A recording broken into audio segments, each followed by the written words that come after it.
I spent months watching Buffy the Vampire Slayer for the first time, and you know what I've been doing? My homework. Let's unpack the Buffy Summers look. Season 1 of Buffy the Vampire Slayer introduced the iconic subversion of the typical blonde teen in horror by creating... Hi, I'm Buffy. Some of the things I loved about the show was the fashion, hair, and makeup. Buffy Season 1 started in 1997.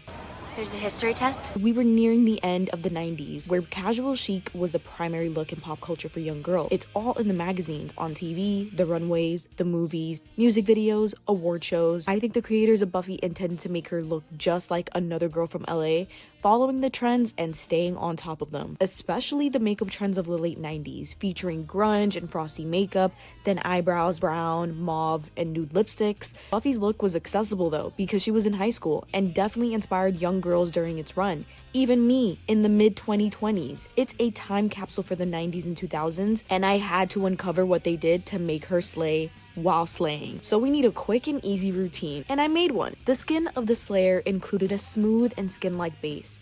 Priming it with a balm and applying this foundation on my hand to warm up the product and packing it all on this dense brush to then diffuse it onto the face. Lots of the time, airbrushing was used on TV, so this technique can give that effect. We want an almost glam, so I'm color correcting and applying minimal concealer on areas where necessary and powdering onto the T-zone and especially the under eyes. Lightly bronzing, not contouring, and using a powder blush to keep the base almost matte, so it's not super flat. Now the eyes of the Slayer vary throughout season 1, but we're going with this main color palette. It's neutral cool, but with a hint of purples, blues, and pinks. We're also making sure that we're keeping the eyeshadow in this area specifically and not letting it get past this point. So we're contouring the eyes first, defining the crease, and applying this frosty shimmer stick ever so lightly onto the lid. Now applying a cream pencil liner to line the lash line and the lower lash line, but only halfway in. This will give that doll-like eye effect, but also maintain the 90s grunge look without looking smoky, if that makes sense. Add mascara, and we're going to avoid falsies.